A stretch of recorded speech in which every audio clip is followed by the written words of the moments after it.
Et donc, pour parler de ce sujet de la guerre dans la bande de Gaza, on a en ligne Dr Hassam Abdel Fattah, qui est analyste politique.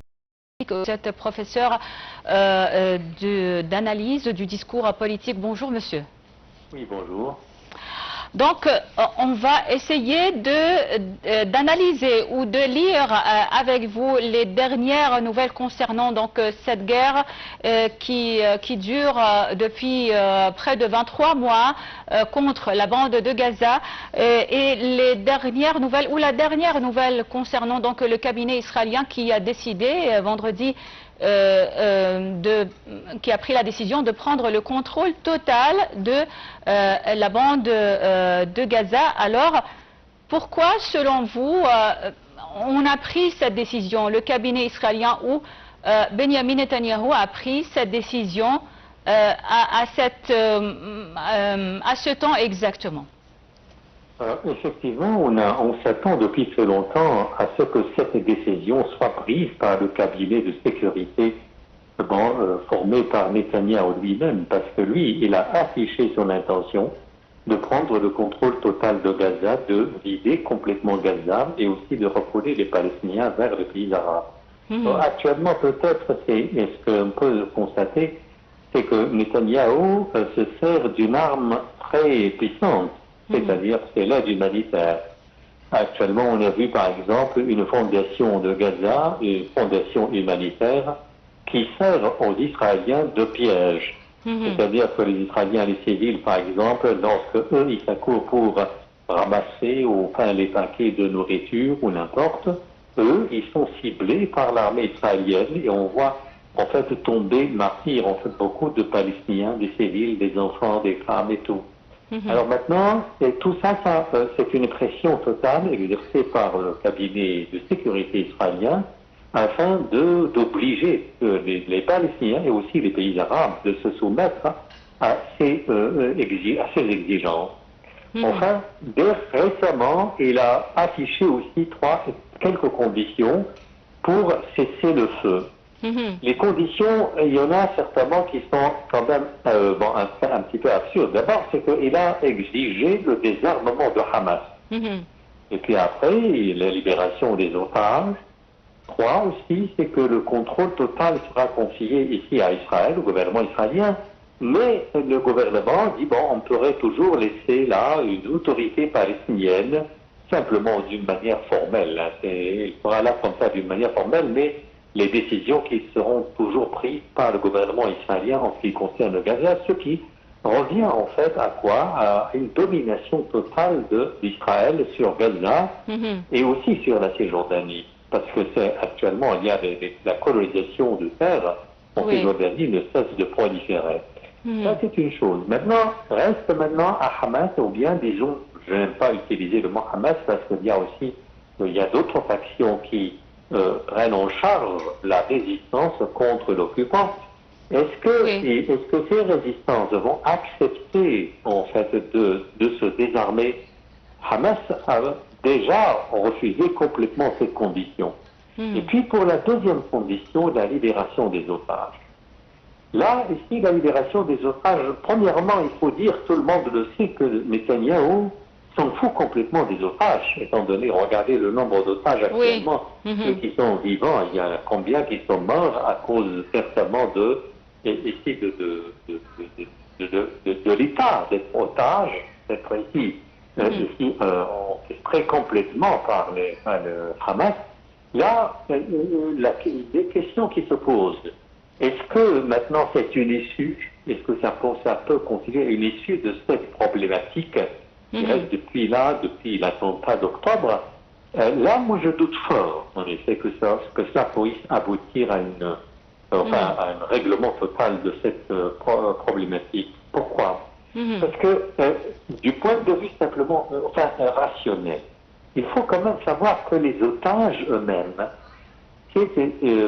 servent d'armes impuissantes entre les mains de Hamas. Hamas ne pourra plus rien exiger du côté israélien si Hamas libère complètement les otages. Et puis, par exemple, Hamas a aussi ses demandes, ses exigences. Le fait que le contrôle total soit confié à Israël, Oui. Voilà. Ça revient à l'occupation, ça revient au même. Ça veut dire que l'occupation israélienne continue. Oui, et Dr Assam Abdel Fattah, et ça nous mène donc à une situation humanitaire désastreuse. Alors, l'intransigeance israélienne et aussi le refus de Hamas ou la position de Hamas envers un cessez-le-feu. Alors, ça nous mène à une situation humanitaire désastreuse dont souffre seulement le peuple de Gaza, une famine donc qui est du jamais vu dans l'histoire moderne. Bon, alors.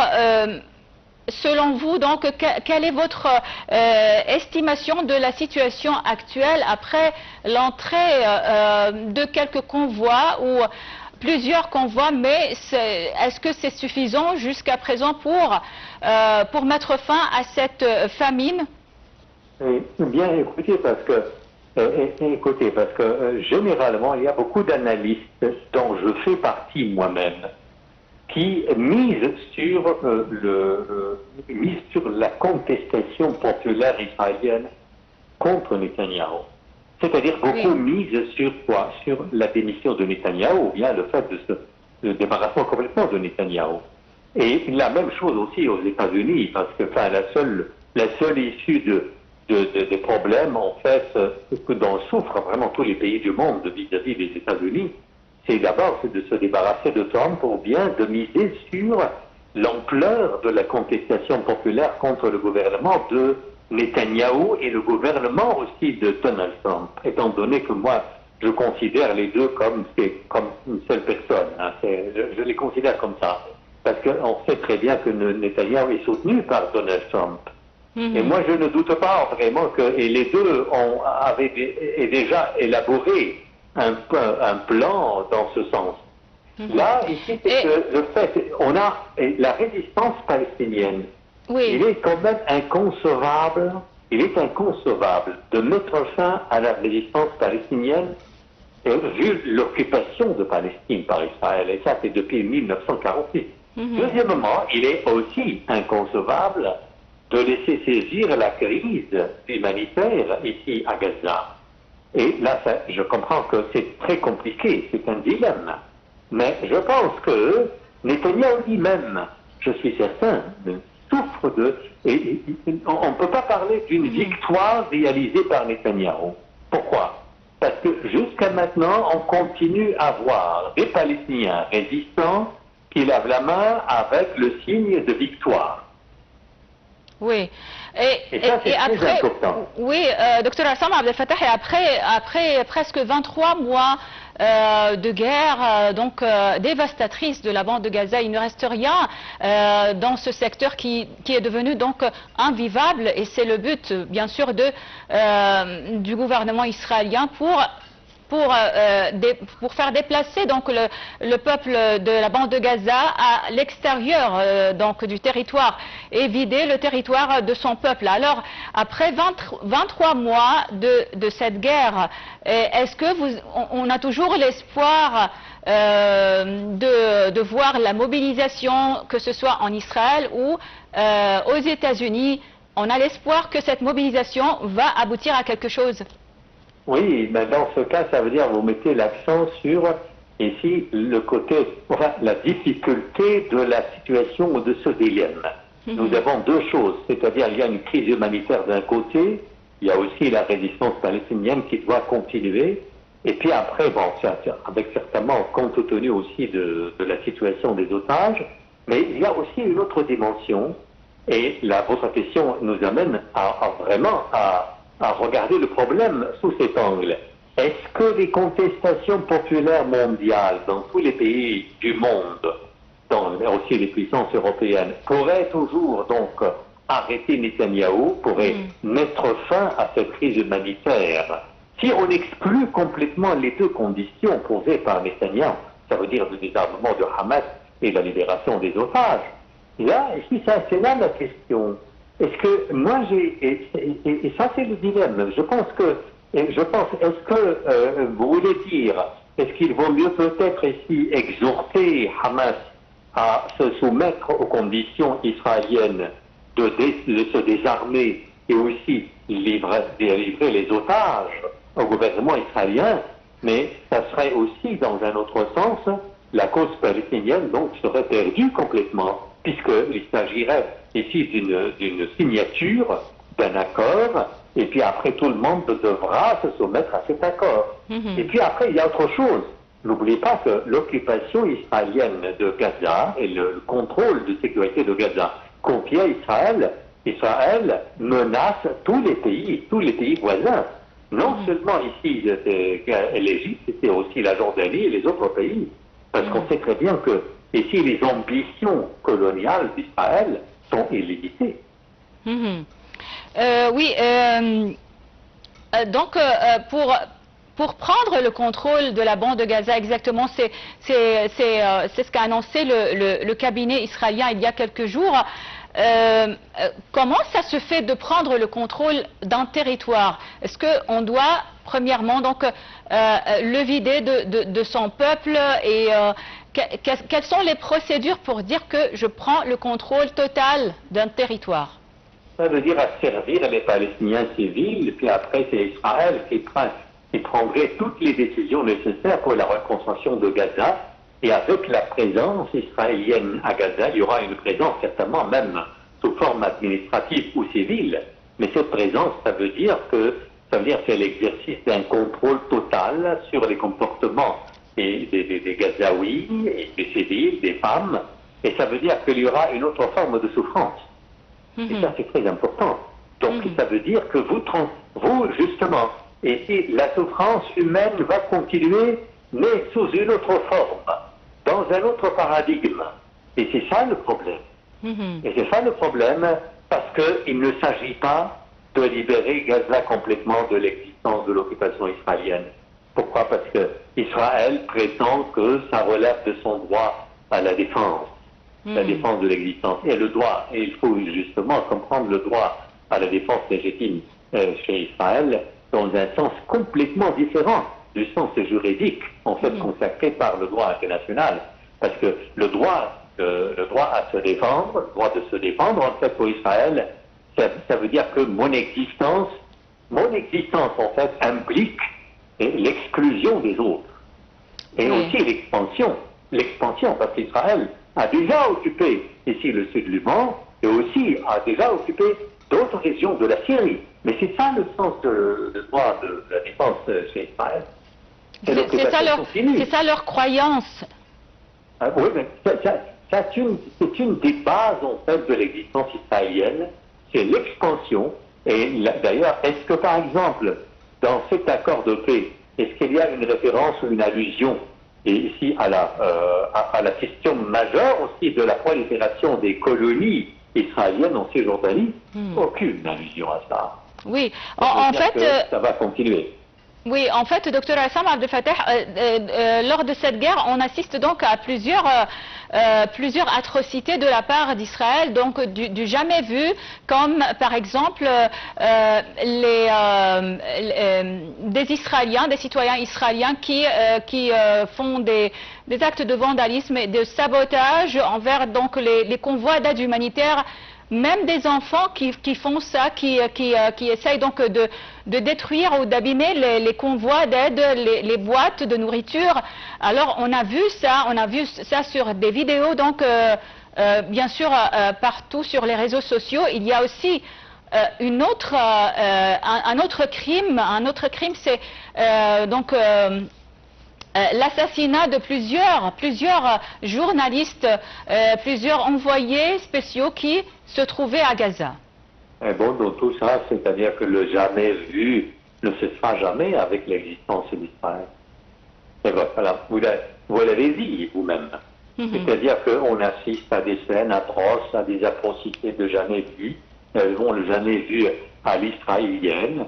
Ça va continuer, parce que tout ça est corrélatif à l'existence d'Israël dans la région.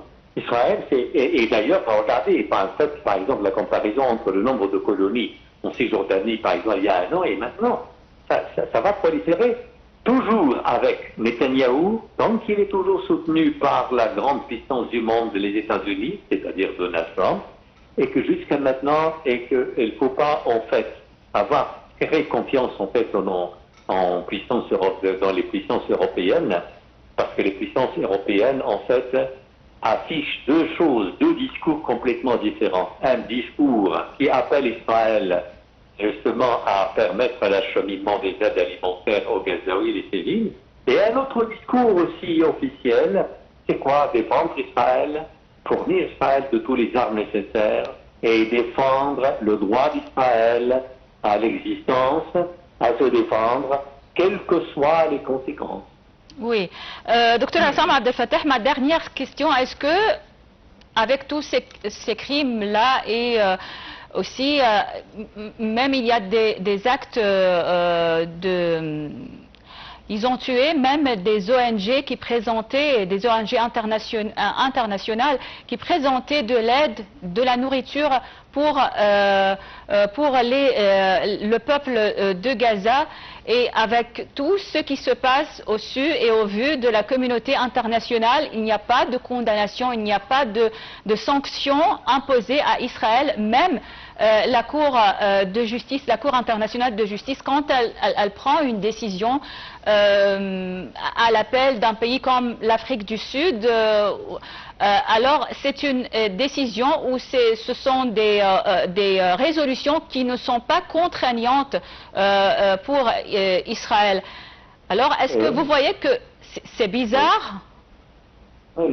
C'est bizarre de laisser un État ou un gouvernement faire tous ces crimes au su et au vu du monde entier et se taire.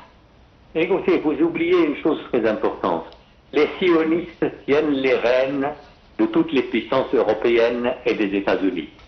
Et c'est-à-dire que moi, je vous rappelle toujours la phrase aussi de Chirac, quand il a visité ici Israël, il a dit que moi j'ai visité Israël, et maintenant je peux confirmer que Israël est le 21e État des États-Unis.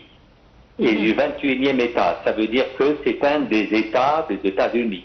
Mais maintenant, moi je dis le contraire, mais ce sont les États-Unis qui c'est une province israélienne. Et même les puissances européennes, regardez, les puissances européennes n'ont jamais condamné Israël, n'ont jamais critiqué Israël lorsqu'elle a lancé ses opérations militaires contre l'Iran. Oui. Jamais. Mais au contraire.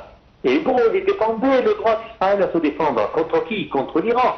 Et les puissances européennes sont justement asservies par les sionistes. Les sionistes gouvernent les médias, le pouvoir législatif, le pouvoir judiciaire. Et il y a deux arrêts mondiaux, en fait, des deux cours internationales contre Netanyahou, et Netanyahou peut toujours se promener dans les rues européennes. Oui. Oui. Ça veut dire quoi? Ça veut dire que tout le monde est maintenant à la merci, n'est-ce pas, de l'influence sioniste. Oui. Bon, alors, Dr Hassam Abdel Fattah, analyste politique, merci beaucoup pour votre intervention et passez une excellente journée. On a parlé de la situation dans la bande de Gaza. Une courte pause et on revient pour la suite de Bonjour l'Égypte.